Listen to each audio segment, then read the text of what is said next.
இன்றைக்கி நம்ம வீட்லேயே சாக்லேட் எப்படி ரொம்ப சூப்பராக செய்கிறதுன்னு பார்க்க போகிறோம். இந்த சாக்லேட் அப்படி சாப்பிட்றதுக்கு நம்ம கடைகளில் வாங்கக்கூடிய சாக்லேட் மாதிரி அவ்வளோ ஒரு அருமையான டேஸ்ட்டாக இருக்கும். ஹலோ ஃப்ரெண்ட்ஸ், வெல்கம் டு சமையல் டிலைட்.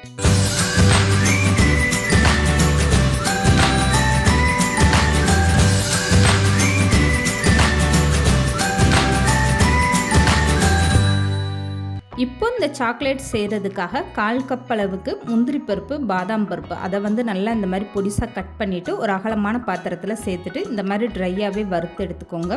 இந்த முந்திரி பாதாமை நீங்கள் இப்படி கையில் தொட்டு பார்த்தீங்கன்னா நல்லா பொறுக்கிற சூடாக இருக்கணும். இந்த மாதிரி சூடானதுமே இதை வேறு ஒரு பாத்திரத்தில் மாற்றி எடுத்து வச்சுக்கோங்க. இப்போ அதே பாத்திரத்தில் 1 கப் அளவுக்கு வெள்ளை சர்க்கரை எடுத்துக்கோங்க. 1/4 கப் அளவுக்கு தண்ணி சேர்த்துட்டு நல்லா கலந்து கொடுத்துருங்க. இந்த சர்க்கரை நல்லா ஒரு கம்பி பதம் வரணும். அது வரைக்குமே நல்லா கொதி வரட்டும். இந்த மாதிரி கலந்து கொடுத்துருங்க. இந்த சாக்லேட் செய்யும்போது முக்கியமான விஷயமே உங்களுக்கு சர்க்கரை பாகு ஒரு கம்பி பதம் வரணும். அந்த அளவுக்கு நீங்கள் கரெக்டாக எடுத்துட்டிங்கன்னா உங்களுக்கு சாக்லேட் அப்படியே ரொம்பவே சூப்பராக வந்துடும். இப்போ சர்க்கரை எல்லாம் கரைஞ்சிட்டு இந்த சர்க்கரை பாகை நான் கையில் எடுத்து காட்டுறேன் பாருங்க. இந்த மாதிரி எடுக்கும்போது அந்து போகாமல் ஒரு கம்பி பதம் அப்படியே வரணும். இது கரெக்டான ஸ்டேஜ். இதுக்கு மேலே நீங்கள் கம்பி பதம் வரவிடக்கூடாது. இப்போ சுகர் சிரப்பு ஒரு கம்பி பதம் வந்ததுமே ஸ்டவ்வை நல்லா குறைச்சி வச்சுட்டு 2 ஸ்பூன் அளவுக்கு சாக்லேட் சிரப்பு சேர்த்துக்கோங்க. இது எதுக்காக சேர்க்குறோம்னா அப்போ தான் உங்களுக்கு அப்படியே இந்த சாக்லேட்டோட ஃப்ளேவர் கிடைக்கும். சாப்பிட்றதுக்கு நல்ல அருமையான டேஸ்ட்டாக இருக்கும். அப்படியே கடையில் வாங்கின சாக்லேட் மாதிரி நல்ல ஒரு அருமையான டேஸ்ட்டாக இருக்கும். இப்போ 2 ஸ்பூன் அளவுக்கு சாக்லேட் சிரப் சேர்த்துட்டு நல்லா கலந்து கொடுத்துட்டு இப்போ ஒரு டைம் நீங்கள் இந்த கம்பி பதத்தை செக் பண்ணி பாருங்கள். இப்போயுமே உங்களுக்கு அதே ஸ்டேஜில் தான் இருக்கும். ஸ்டவ்வை குறைச்சி வச்சுருக்கிறதுனால அந்த ஒரு கம்பி பதம் இருக்கும். இப்போ நீங்கள் ஸ்டவ்வை ஆஃப் பண்ணிடுங்க. இதுக்கப்புறம் நீங்கள் ஸ்டவ்வை பற்ற வைக்க வேண்டாம்.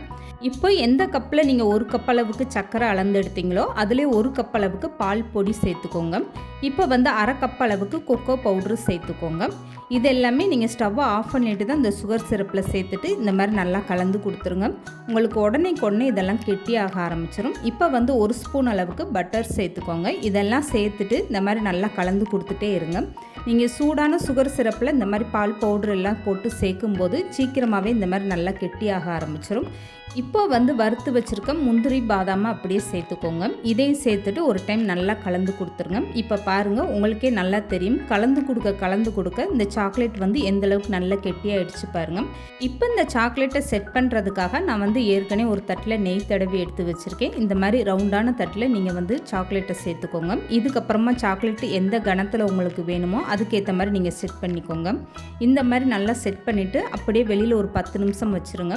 10 நிமிஷத்துக்கு அப்புறம் தொட்டு பார்த்தீங்கன்னா உங்களுக்கு லேசாக நல்லா செட் ஆகிருக்கும். இந்த மாதிரி லேசாக செட் ஆனதுமே நீங்கள் கத்தியை வச்சு இப்படி மேலாக கட் பண்ணி விட்டுருங்க.